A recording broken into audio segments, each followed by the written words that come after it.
Why do the financial choices that look least impressive often create the most freedom when life goes wrong? No one applauds an automatic transfer. No one asks to photograph your emergency fund. Patience has no launch party. Then the company announces layoffs, the market falls, or someone you love needs help, and years of invisible decisions enter the room at once. When Brightcart's acquisition stalled, Mara watched employees calculate how many weeks they could survive without a paycheck. Priya closed her laptop at 5 and took her mother to dinner. She was not fearless. She had simply been buying fearless authority for 11 years. Hi, I'm Sarah, and this is Wise Mind Stories. In this episode, you'll discover why quiet compounding beats impressive speed, how money habits harden into identity, and how to save for tomorrow without making tomorrow the only life you permit yourself to enjoy. Mara thought Priya was about to teach her how to save. Grandma Jo was about to reveal why saving was only half the lesson. The layoff spreadsheet existed for 6 hours before anyone admitted it existed. Names were organized by function, salary, performance, and post-acquisition relevance. Mara's team needed to lose 4 people. Ben told her to prepare scenarios. Nothing is final, he said. At Brightcart, that phrase meant the pain was final, but the names were not. Mara looked across the office. Priya was helping a junior analyst debug a survey. 2 desks away, a new father refreshed the company chat every 30 seconds. Mara's own runway had returned to 5 months. Better than before. Not enough to make uncertainty abstract. At lunch, Priya ate lentil soup from a glass container. "How are you this calm?" Mara asked. "I'm not. You look calm."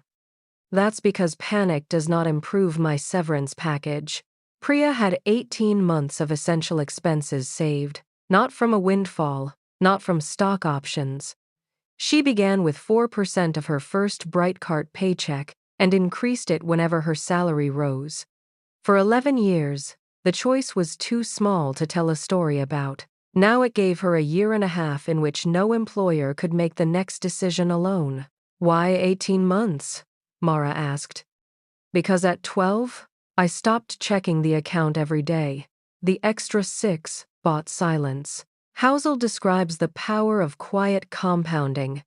Ordinary decisions repeated for a long time without an audience. The most durable financial outcomes often look unimpressive in the middle. Small savings, broad diversification, reasonable expectations, a lifestyle that rises more slowly than income. The refusal to interrupt a good process because someone else got rich faster. Compounding needs time. Time requires survival. Survival requires avoiding decisions that can remove you from the game. That is why the fastest-looking path can be slower in the only way that matters. A spectacular gain followed by a ruinous loss does not compound. It resets. Northline had offered Mara a story she could tell immediately. Priya's index fund offered almost no story at all. Until the layoff list. Then the boring account became courage, time, and negotiating power.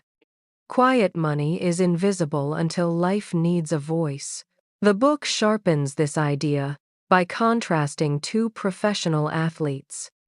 NBA player Antoine Walker earned more than $100 million during his career and later filed for bankruptcy after lavish spending, real estate losses, and supporting a large circle of people. The income was spectacular. The independence proved fragile. NFL player John Urschel earned far less, lived simply, and left professional football while he still had options so he could pursue mathematics. He later completed a doctorate at MIT and built a different life around work he valued. These lives are not comparable in every detail, nor is the lesson that one man was virtuous and the other was foolish. Their pressures, families, risks, and opportunities differed. The useful contrast is what the money ultimately permitted. One fortune became commitments that needed continuous feeding. A smaller one became permission to change direction. Compounding is not impressive because the final number is always largest. It is powerful because, repeated quietly, it can separate the next choice from the last paycheck. That was what Priya had built. Her 18 months were not an early retirement. They were enough distance between event and reaction for judgment to return. Priya's name was not on Mara's first cut. She was too valuable. But Priya came to Mara's office with a proposal. Put me on the voluntary leave plan. That makes no sense. 6 months, at partial pay. A junior analyst keeps a job. I finish the customer behavior course I have postponed for 3 years. Mara stared at her. You can just do that? Priya smiled. That is what the soup was for. Quiet compounding does not mean never experimenting.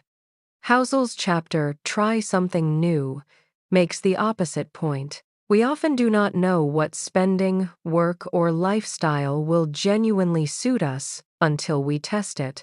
The useful approach is a wide funnel and a tight filter. Try small things. Keep few. Do not turn every curiosity into a permanent overhead cost. Priya had not quit her job to enroll in a 2-year program. She had taken one online course, then a weekend workshop, then a small consulting project. Each experiment produced more evidence. Voluntary leave was the next reversible step. Mara had done the reverse with Northline. Narrow funnel, one idea, chosen largely because Elliot offered it. Loose filter, $40,000 committed before she knew what evidence would change her mind. A good experiment buys information before it buys identity. Mara helped Priya structure the leave. The junior analyst kept his role. Priya left Brightcard on a rainy Thursday carrying one box, a plant, a framed photograph, and the glass container she used for soup. No farewell announcement mentioned compounding, but every choice in the room had been shaped by it. That weekend, Lily performed in a student design showcase at the Rivergate Library. Grandma Jo sat in the second row. She applauded at the wrong moments.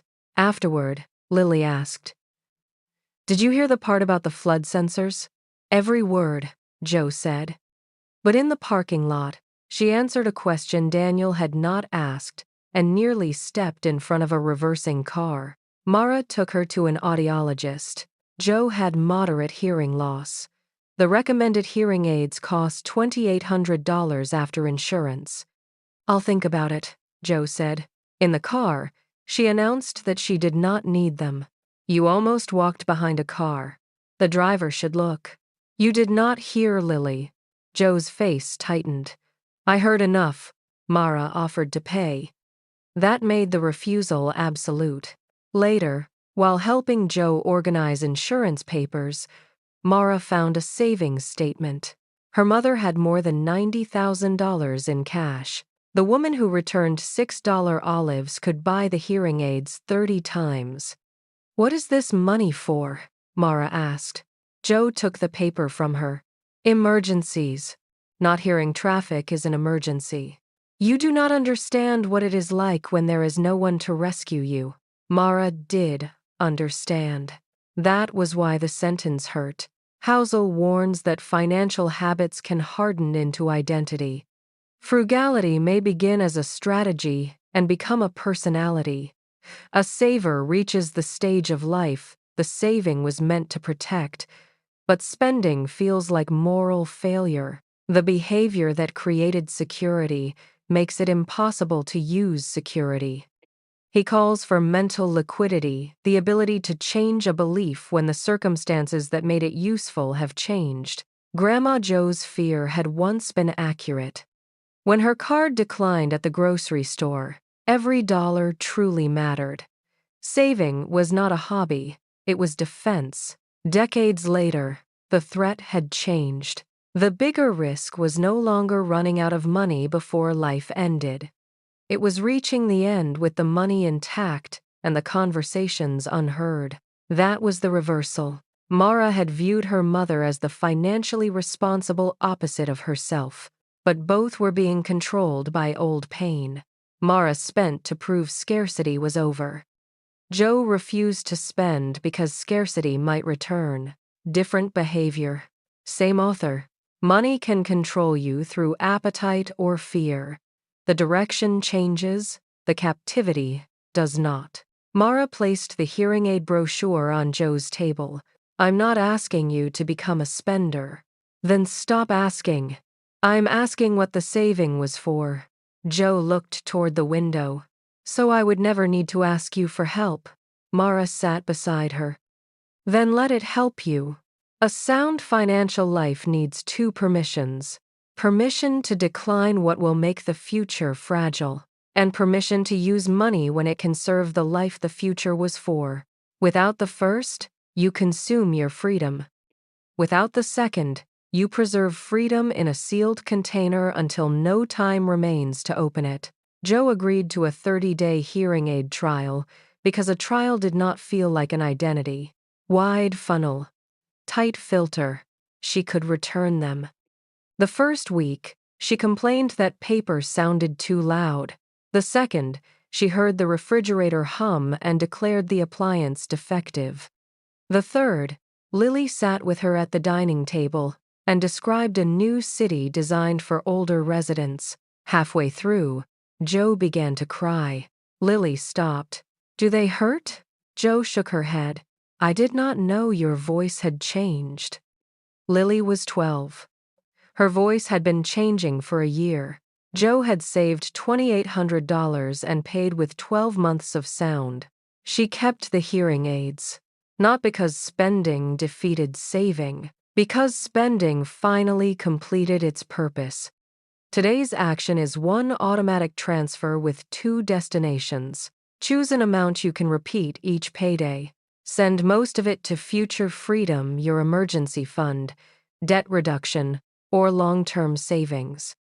Send a small, defined part to present permission, a category you know adds real life and that you tend to postpone.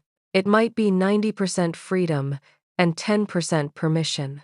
The exact ratio matters less than the design. One transfer says, tomorrow deserves protection, and today deserves a voice. Mara set hers at $400 per paycheck. 360 rebuilt the family runway. 40 went to a City Days account for unhurried afternoons with Lily and Grandma Joe. It looked tiny. That was the point. It could survive. Priya began her leave. She did not launch a company or announce a reinvention. She completed one course and accepted one consulting client. Grandma Joe wore the hearing aids to the park and discovered that sparrows were much louder than she remembered. And Mara watched money become two things at once: a claim on the future and permission to inhabit the present. Priya's boring savings gave her a brave choice. Grandma Joe's disciplined saving nearly kept her from hearing the life it was meant to protect. That is today's insight. Compounding creates freedom only when you remain mentally free enough to use it. Set up one freedom and permission transfer. Let most protect tomorrow, and a small, deliberate part serve something meaningful now. Subscribe to Wise Mind Stories if you want patience without paralysis and enjoyment without fragility. Mara is building margin. But Brightcart's acquisition has returned, and the final presentation is scheduled on the same morning Grandma Joe must undergo a medical procedure. The spreadsheet will make the professional choice obvious. Life will make the cost impossible to calculate. Next episode, teaser. The acquiring company will decide Mara's future at 9 a.m. Grandma Joe's biopsy is scheduled at 8:30 across town. Daniel says the medical choice is obvious. Ben says the meeting cannot move. Mara has a spreadsheet for the money but no cell for the morning she may never get back.